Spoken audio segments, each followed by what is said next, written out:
राम राम साथियों, कैसे हैं आप सब। आप सभी का स्वागत है हमारे चैनल ज़िंदगी 60 के बाद में।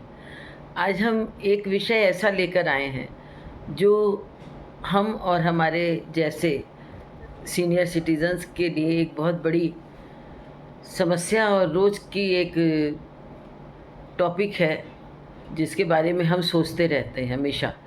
और लेकिन जल्दी कोई बुज़ुर्ग इस बारे में बात नहीं करता है, क्योंकि उसको ये लगता है कि ये मेरा फेलियर है। लेकिन जब तक बात नहीं करेंगे तब तक किसी भी चीज़ का हल नहीं निकलेगा। तो ये बात करना बहुत ज़रूरी है और प्लीज़ इसको सभी लोग सुने। ज़रूरी नहीं कि 60 प्लस वाले ही सुने, क्योंकि ये हमारे लिए समस्या और टॉपिक तब बनती है, मुद्दा तब बनती है जब हम इसके बारे में पहले से नहीं सोचते हैं, नहीं समझते हैं। 40 प्लस से 45 प्लस से, मतलब जो भी एज है, बहुत अर्ली एज में ये बातें नहीं समझ में आएंगी, लेकिन मैच्योर जब एज हो जाए तो आपको समझना होगा। लेकिन इसकी रूटीन अगर शुरू से बनी रहेगी तो ये आपके लिए समस्या नहीं बनेगी। जबकि प्रैक्टिकली जब कोई चीज़ आती है सामने तो वो थोड़ा सा तो आपको डिस्टर्ब करती है, लेकिन ये इतनी बड़ी बात नहीं हो जाएगी कि हम उससे सामना नहीं कर सकें, उससे फाइट न कर सकें। तो ये होता है कि जब हमारी उम्र बढ़ती ना तो एक वक्त ऐसा आता है कि क्या हम किसी के ऊपर भरोसा नहीं कर सकते हैं? क्या हम को अगर कोई ज़रूरत पड़ेगी तो कोई हमारे लिए अवेलेबल नहीं होगा? या अब तो सभी अपने अपने में व्यस्त हैं। अगर मान लीजिए 70 प्लस की उम्र हो गई, तो ये उम्र आते आते अक्सर ऐसा होता है कि हम किसी न किसी का साथ छूटता जाता है, हम थोड़ा अकेले हो जाते हैं। लोग या तो व्यस्तता के कारण अपने में मगन हो जाते हैं। हमारी हम उम्र जो होते हैं, जो हमसे रोज़ अपनी बातें शेयर करते थे, रोज़ मिलते थे, जो हम उम्र हैं वो भी वैसी ही हेल्थ या मेंटल प्रॉब्लम से गुज़र रहे हैं, तो वो भी थोड़ा अपने में हो जाते हैं, या व्यस्त होते हैं या अस्त व्यस्त होते हैं, या किसी के पार्टनर का साथ छूट जाता है। बच्चे अपनी जिम्मेदारियों में व्यस्त हो जाते हैं, वो चाहकर भी वक्त नहीं दे पाते और वो आपकी स्थिति को समझ भी नहीं पाते हैं। तब हम सोचते हैं कि हम क्या करें, हम किस पर भरोसा करें। इस बात को अगर हम पहले से महसूस कर लें और खुद को इतना मजबूत बना लें, शारीरिक और मानसिक रूप से दोनों तरफ से, कि हम खुद का साथ खुद बन सकें, क्योंकि इस उम्र में खुद से ज़्यादा आपका साथ कोई नहीं दे सकता। ये बहुत बड़ा फैक्ट है और ये फैक्ट आपको स्वीकार करना ही पड़ेगा, हमें स्वीकार करना ही पड़ेगा। और अगर इसको हम नहीं स्वीकार करेंगे, उस हिसाब से अपनी लाइफ को नहीं चलाएंगे, तो हम बहुत ज़्यादा डिस्टर्ब हो जाएंगे और जो ईश्वर ने हमें उम्र दी है, वरदान दिया है, वो हमारे लिए एक अभिशाप बन जाएगा। तो थोड़ा सा इस बारे में बात करते हैं और वीडियो को प्लीज़ स्किप मत करिएगा, एक एक शब्द ध्यान से सुनिएगा, क्योंकि हम भी थोड़ा सोच सोच के बोलेंगे। बहुत मुश्किल से हमने इसके बारे में सारे पॉइंट्स बनाए हैं और कोशिश की है कि सारी बातों को हम इसमें शामिल कर सकें। आप भी सुनिएगा और जो हमसे बड़े हैं वो सुन के हमें भी सलाह दें कि हमसे क्या पॉइंट छूटा, और जो हमारे हम उम्र हैं उनको कौन सा पॉइंट सबसे सही लगा और किस में आपको भी बदलाव की ज़रूरत महसूस हो रही, बताइएगा। क्योंकि कुछ तो हमने महसूस कर लिया है, कुछ ऐसा है जो हमें भी अभी बदलाव लाना है, क्योंकि हम कोई बहुत बड़े ज्ञानी तो नहीं है। बस ये बात अलग है कि हम अब आत्ममंथन करने लगे हैं, जो बहुत ज़रूरी है। तो हमारे इस उम्र में या हमसे भी और बड़ी उम्र में 70 प्लस, 75 प्लस या 80 प्लस जो उम्र मिल रही है, उस पर हमारा कोई जोर नहीं है, लेकिन उसको हम अच्छे से चला सकें, उसको हमारे लिए वरदान बन सके, हम उसके लिए परेशान न हों, ये हमारे वश में है। तो हमको कुछ चीज़ों पर ध्यान देना होगा, कुछ बातों को अपनाना होगा, तो उस पर ध्यान दीजिएगा। और हमें ऐसा लगता है कि इन टॉपिक पर हमने अभी तक बात नहीं किया, तो प्लीज़ सुने और हमें कमेंट करें। पहली बात तो ये हो जाती कि हमारे शरीर की गतिशीलता, जिसको हम हर उम्र में बना के रखना है। चाहे उसको हम समस्या के हिसाब से कम करें या उसकी पोजीशन चेंज कर दें, तो उसके बारे में बात करते हैं कि हमें अपने शरीर को हमेशा गतिशील बना के रखना है। जैसे मान लीजिए 70 प्लस है या 80 प्लस हैं, अगर हम सुबह उठ करके आराम से अपने बल पर, क्योंकि बहुत से ऐसे होते हैं इस उम्र तक आते आते पार्टनर भी नहीं रहता है, तो हम अपने बल पर उठ के खड़े हो सकें। और अगर ज़रूरत है, चाहे भाई हो सकता है लेडीज़ हो या जेंट्स भी हैं, बहुत से ऐसे हैं जिनके बच्चे बाहर रहते हैं, उनके लिए तो बहुत ज़रूरी है। और देखिए बच्चे बाहर रहते हैं ना, तो जब अकेले हम रहते हैं तो बहुत सी चीज़ों में हमें मानसिक शांति भी मिलती है, क्योंकि इस उम्र में आके बहुत ज़्यादा टेंशन नहीं ले पाते हैं और उसमें हम चिड़चिड़ाने लगते हैं। और अगर हम अकेले हैं, जो कि हम लोग के लिए दुखद है, लेकिन उसका एक पक्ष ये है कि आप अगर भावनात्मक रूप से मजबूत हैं तो ये आपके लिए एक सुकून तो नहीं कहेंगे, सुकून हम लोग को बच्चों के साथ मिलता है, लेकिन अगर मजबूरी है कि आपके बच्चे अच्छे हैं लेकिन वो अपनी तरक्की के लिए बाहर हैं, आपने ही उनको बाहर भेजा है लेकिन इस उम्र में अखर रहा है, लेकिन अब जो किया है वो तो शरीर जो है झेलना ही पड़ेगा। तो आप अगर उठ करके अपने आप से उठते हैं, फ्रेश होते हैं, अपने लिए कुछ नाश्ता भी तैयार कर सकते हैं, या ऊपर शेल्फ में कोई बर्तन रखा है या कोई हल्का फुल्का सामान है तो आप बिना मदद के उतार सकते हैं उसको, और अपने आप को खुद इतना जागरूक महसूस कर सकते हैं कि आप बाहर फ्रेश एयर में जा कर के वॉक करें, या बाहर निकलने में थोड़ा थकान लगती है तो आप कमरे के अंदर ही वॉक करें। क्योंकि ज़रूरत ये है कि हम जैसे जैसे उम्र बढ़ती है, अगर हमें कोई प्रॉब्लम होती है, कोई थकान होती है, तो उसके हिसाब से अपने को बदल लें, थोड़ा सा उसको तनाव मान करके बिस्तर पर ना आ जाए। तो अगर हम इतना भी गतिशील हैं ना, ये हमारे लिए ना एक बहुत बड़ा सपोर्ट सिस्टम होता है, क्योंकि इससे हम मानसिक रूप से भी मजबूत होते हैं।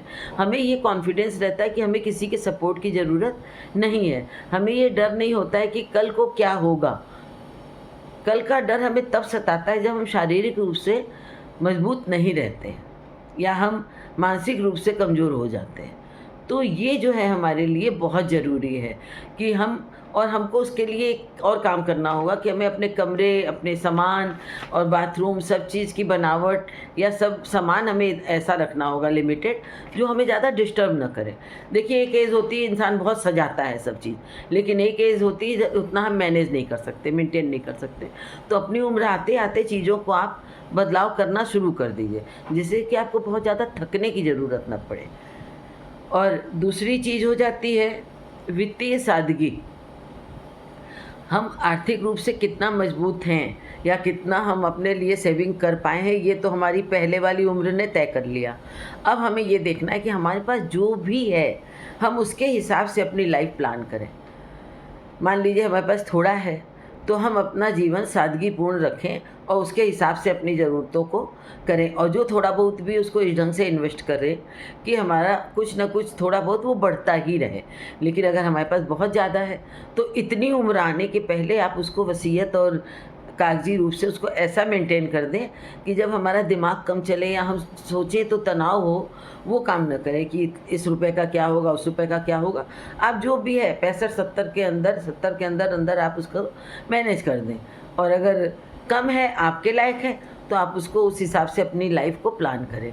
तो ये होता है वित्तीय सादगी कि हम सरल जीवन जिएँ और जितना भी है उसमें खुश रहें। और एक हो जाता है कि खुद की नियमित देखभाल, और ये थोड़ा सा हमारी शारीरिक गतिशीलता से मिलता जुलता है। और इसमें थोड़ा सा ये ऐड करेंगे कि हमको जो भी करना है, जैसे स्ट्रेचिंग करनी है पैर की, थोड़ा मालिश करनी है, या पौष्टिक भोजन लेना है, या शरीर की केयर करनी है, जॉइंट्स की केयर करनी है, कमर की केयर करनी है, ये सब हम रूटीन में करें, रोज़ करें, तो हमें अचानक प्रॉब्लम आने पर कुछ नहीं करना पड़ेगा। जैसे मान लीजिए हम नाव चला रहे हैं और नाव में हम रोज़ नहीं देख रहे कि कहीं छेद तो नहीं है, तो जब तूफ़ान आएगा या जब बीच धार में रहेंगे तब हम छेद को बंद नहीं कर सकते हैं। तो इसलिए हमको शरीर जो हमारी नाव रूपी है उसको रोज़ देखना होगा कि कहीं कोई प्रॉब्लम तो नहीं हो रही है। और एक जो सबसे बड़ा पॉइंट है वो ये है कि हमें भावनात्मक लचीलापन, भावनात्मक मजबूती अपने अंदर लानी होगी, और वो इसलिए ज़रूरी है कि अगर हमें बहुत लंबी उम्र मिलती है तो इस उम्र तक में हम बहुत कुछ प्राप्त करते हैं तो बहुत कुछ खोते भी हैं। ये एक बहुत कड़वी सच्चाई है, हमने खुद देखा हुआ है कि जिनको ज़्यादा उम्र मिलती है उनको सबसे बड़ा कष्ट ये होता है कि उनका पार्टनर अगर चला गया वो तो चलिए कोई बात नहीं, उम्र की बात है, कभी कभी छोटे भी चले जाते हैं, कभी कभी अपनी संतान हमारी आँख के ऐसे चली जाती है तो वो बहुत बड़ा कष्ट होता है। और उस पर हमारा अपना वश नहीं होता है कि हम अपनी उम्र अपने बच्चों को दे सकें या हम अपनी जान दे करके उनको बचा सकें, ऐसा नहीं हो सकता है। लेकिन हमें अपनी ज़िंदगी तो जीनी ही पड़ती है। तो अगर हम अपने अंदर से इतना मजबूत रहें कि इन चीज़ों से हम इतना न टूट जाएं कि हम बिस्तर पर आ जाएं, और ये मजबूती हमें मिलती है आध्यात्म से जुड़ करके। हम अगर ईश्वर की तरफ अपना मन लगाते हैं, उम्र बढ़ती जाए और ईश्वर की तरफ हम अपना मन लगाएं और मेडिटेशन करें। जब हम देखिए कहीं हमें मन की शांति की ज़रूरत होती है ना, तो अगर हम मंदिर जाएं या अपने भगवान के आगे या आराध्य के आगे हम सर झुकाते हैं, अकेले बैठते हैं, तो वो शांति हमें बहुत सुकून देती है। और हम अगर सब कुछ अपने ईश्वर पर छोड़ दें कि जो उन्होंने सोचा है वो हमारे सर माथे है और वही सबसे बढ़ के है, क्योंकि कुछ हमारा इस जन्म का कर्म है, कुछ हमारा प्रारब्ध है। लेकिन ये लचीलापन अगर आ जाता है तो हमें अंदर से ये मजबूती मिलती है कि हम अपने को संभाल पाते हैं। लेकिन इस मजबूती का अर्थ ये नहीं है कि हमें दुख हो तो हम रोएं ना। रोना तो एक भावना है, क्या किया जाए, भाव है। और रोता भी वही इंसान है जो अंदर से मजबूत भी होता है और अपने को संभाल भी पाता है। हम अगर इतने मजबूत हो जाएं कि हम अपने आंसू खुद पोंछ सकें, ये ज़रूरी है। क्योंकि हम अगर हर वक्त रोते रहेंगे तो हमें कौन साथ देगा? कोई नहीं देगा। हमने अपने दादा दादी ससुर जो हैं उनको देखा है। मेरे सास ससुर बहुत छोटी एज में चले गए, लेकिन दादा दादी 90+ में गए। उन लोगों ने अपने बच्चों और कुछ अपने ग्रैंड चाइल्ड तक का देखा है, तो हम लोग को बहुत तकलीफ़ होती थी उन लोग को देख करके। लेकिन वो वक्त पड़ने पर हंसते भी थे और रोते भी थे, जो कि जीवन है, क्या किया जाएगा।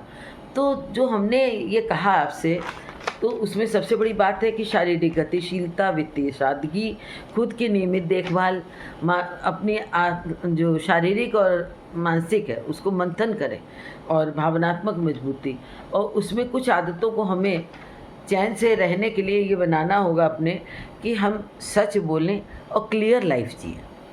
खाना बर्बाद ना करें, जितना ज़रूरत हो उतना खाएं। ज़्यादा खा के ही परेशान होता है आदमी, कम खा के नहीं परेशान होता है। इससे हमारी वित्तीय सादगी भी मजबूत रहेगी। और एक आदत अपनी डाल लें अगर, कि माफ़ करें। लोगों को माफ़ करेंगे ना, हम चैन से सो सकते हैं। और एक चीज़ और, कि हम उधार न लें किसी से, जितना है उसमें हम मैनेज करने की कोशिश करें। ये सब चीज़ें हमें मानसिक रूप से चैन और सुकून देंगी, शांति देंगी, जिससे कि हम हर समय टेंशन में नहीं रहेंगे। हमने अपनी ज़रूरत पे एक बार ले लिया, हम उसको वापस कैसे करेंगे? हमारा कोई कमाई का साधन तो है नहीं। तो इन चीज़ों को प्लीज़ सुने, समझें और हमें भी सलाह दें कि और कौन से पॉइंट्स हैं जो छूट गए, क्योंकि इस पर हमें बहुत डिटेल में बोलना रहा, लेकिन कितना लंबा वीडियो करेंगे, आप लोग छोड़ के चले जाएंगे। तो जितना हम थोड़े से कम शब्दों में समझा सके वो समझाया है। अपना कमेंट ज़रूर दीजिएगा, मेरे लिए बहुत वैल्यूबल है, हमें प्रोत्साहित करता है और अच्छे अच्छे विषय ढूंढने में, सोचने में और उसके ऊपर लिखने में। तो ज़रूर बताइएगा वीडियो कैसा लगा। राम राम।